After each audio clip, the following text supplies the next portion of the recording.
Ya, Beranda masih bersama Anda dan kami juga mengundang partisipasi Anda di 0215155111 tentang peluang bisnis belanja online. Mas Didi, memang bisnis online sekarang kan lagi marak. Memang itu Betul. menjanjikan ya, Mas? Betul, betul. Jadi sekarang itu dengan kemajuan di sosial media, semakin banyak website dan bisnis online yang berkembang di Indonesia. Bahkan dari luar negeri pun sudah mulai masuk juga beberapa vendor-vendor besar, perusahaan-perusahaan besar yang masuk ke Indonesia karena melihat market Indonesia ini menjadi sangat besar sekali. Jadi pasar Indonesia itu sangat besar. Betul, betul, sangat besar sekali. Juta, kan? Betul, itu marketnya kelas menengah Indonesia semakin tinggi tumbuhnya dan ini merupakan sebuah hal yang katakanlah merupakan market yang sangat besar. Sementara UKM sendiri itu sudah mulai masuk ke bisnis online. Walaupun belum terlalu akrab, tetapi dengan 17 juta UKM yang ada, kemarin data BPS terakhir itu sekitar 75.000 yang sudah memiliki website. Yang biasanya laris manis dijual di online itu apa aja, Mas? Rata-rata ya fashion lah, seputar baju, fashion, betul-betul. Terus kemudian sepatu, alat-alat elektronik yang itu paling sering juga. Alat elektronik. Nah, ini dia ada pelakunya nih. Emang untung jualan di online? Kalau ngomongin untung, jelas untung ya, karena emang sampai sekarang ini aku terus maksudnya aku pertahankan di bisnis ini. Cuman kalau awalnya sih mungkin karena aku orang yang memang suka ya, dari hobi belanja itu jadi apa yang buat aku ada penghasilan lebih untuk aku nyalurin hobi aku gitu. Jadi alhasil ya udah deh, kan hobiku belanja, aku coba gitu. Dan akhirnya ya menguntungkan, sangat menguntungkan bahkan. Biasanya orang yang beli itu pesannya gimana? Kita karena sekarang ya itu sosial media udah banyak banget ya. Kita bisa lewat Twitter, bisa lewat Facebook, bahkan blog juga. Terus lewat BBM sih lebih gampang itu lewat BlackBerry ya. Itu bener-bener itu lebih gampang banget karena kita bisa nge-share di beberapa grup yang berbeda-beda, itu lebih gampang. Nah, Mas Didi, kalau kita lihat ini fenomena baru sebetulnya. Sebetulnya sih dari dulu udah ada, cuma sekarang sepertinya udah menjamur ke anak-anak muda juga. Fashion dan lain. Kalau Mas Didi melihat hal ini gimana? Ini gairah positif yang bagaimana? Ini era entrepreneur Indonesia mulai bangkit dan dimulai dengan kebangkitannya di kalangan generasi muda. Terbantu dengan sosial media dan terus kemudian tingkat pendidikan yang semakin baik. Mereka melihat bahwa entrepreneurship ini sebagai salah satu pilihan. Dan cara-cara berjualan dulu entrepreneurship yang kesannya berat gitu kan. Sekarang dengan sosial media, sekarang dia punya produk apa, tinggal dia foto, terus kemudian dia posting, ada respon. Di Indonesia ini apa sih yang nggak laku? Ya kan? Apapun semua juga laku ya kan. Nah itu yang membuat mereka semakin tertarik dengan dunia entrepreneurship dan perkembangannya makin lama makin besar. Itu sangat-sangat besar. Dengan penetrasi internet Indonesia yang sekitar 60 juta orang, ini juga sebuah market yang sangat-sangat besar. Jadi dengan jumlah itu juga untungnya juga pasti banyak gitu ya, Mas? Pastinya karena di Indonesia itu ya katakanlah kita terbatas ya kan, dengan internet ini jadi tak terbatas. Kalau dulu lokal wilayah misalkan Jabodetabek, tapi sekarang dengan kemajuan teknologi orang dari Papua bisa langsung pesan, terus kemudian orang dari Kalimantan. Jadi tidak ada lagi jarak dan spreading marketnya menjadi sangat luas sekali. Emang yang beli produk-produk Tasya itu banyak juga dari luar kota? Lumayan banyak karena aku pun share di Facebook atau apapun, kita terima request temen tuh dari mana aja, kita nggak pilih-pilih gini karena lebih gampang juga karena sekarang kan yang kirim-kirim barang juga agen-agen khususnya kita udah punya ini dan itu lebih gampang lah, lebih memudahkan banget.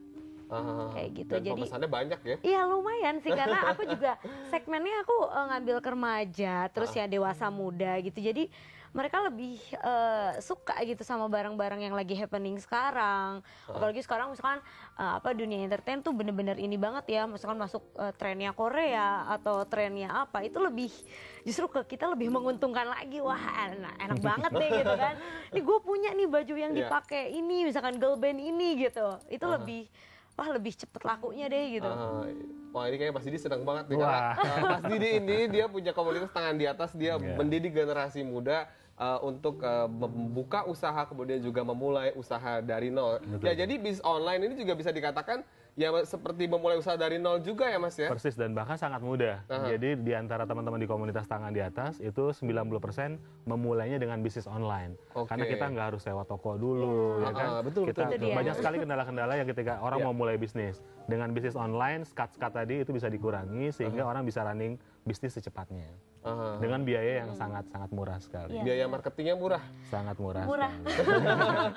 Karena pakai jaringan pertemanan di Facebook, di broadcast di BBM, artinya internal kita di kalangan sendiri juga bisa dijadikan market untuk jualan sebagai lahan percobaan untuk memulai bisnis. Kan sering juga tuh kita mendengar transfer uang dulu baru dikirim barangnya. Nah ini gimana sih, siapa yang jawabnya? Saya nggak tahu ini. Saya punya kewenangan. Mungkin Tasya kali ya. Memang begitu kali ya. Emang itu begitu? sistemnya seperti itu. Dan satu, tadi juga saya udah ngobrol nih sama Bapak Didi ini.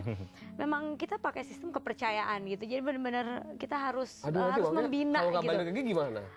Itu dia ya. Nah, karena sebelumnya aku pernah mengalami. Jadi karena aku ini sebenarnya aku orang yang suka belanja, aku sempat beli alat elektronik itu lewat jejaring ya internet lah gitu, maksudnya sosial. Udah gitu ternyata aku ditipu gitu. Aku udah transfer, akhirnya nggak balik-balik apa-apanya.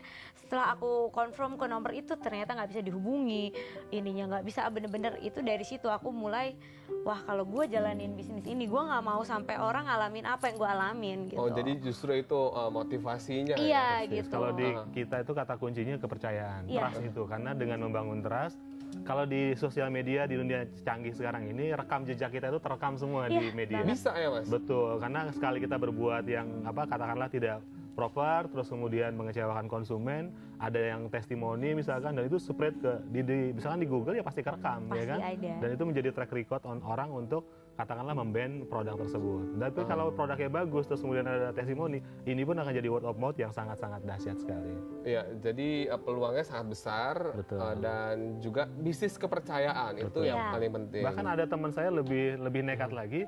Barangnya dikirim dulu baru dibayar. Iya betul. Dan ini terbukti dan ternyata menumbuhkan semangat kepercayaan yang baru dan omsetnya sekarang makin naik terus. Sudah di angka 6 juta per hari. 6 juta per hari? Betul. Berarti satu bulan hampir 200 ya? Iya sekitar itu kurang lebih. Dan jualan apa itu? Jualan madu. betul. Jualan madu, kalau gitu besok saya jualan sirup aja. Iya boleh. Tasya juga begitu ya, kepercayaan. Iya, kepercayaan. Jangan sampai mengecewakan konsumen. Betul banget. Tapi karena sebelumnya aku sempat juga punya tempat untuk jual ini.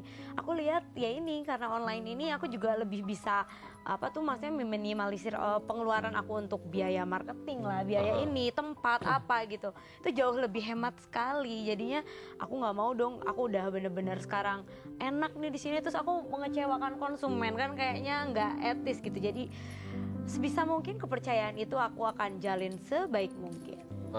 Dan walaupun sebenarnya di Indonesia itu majority sih belum 100% online. Jadi memang mereka masih suka mencari physically, tokonya ada juga gitu. Jadi dikombinasi antara online dan offline-nya. Nah ini kombinasi yang sebenarnya di dunia lain atau di negara lain mungkin nggak ada, tapi hanya di Indonesia karena masih dia seneng barangnya sesuatu tapi dia masih belum percaya, dia harus cek dulu nih. Iya, orang Indonesia kan gitu ya.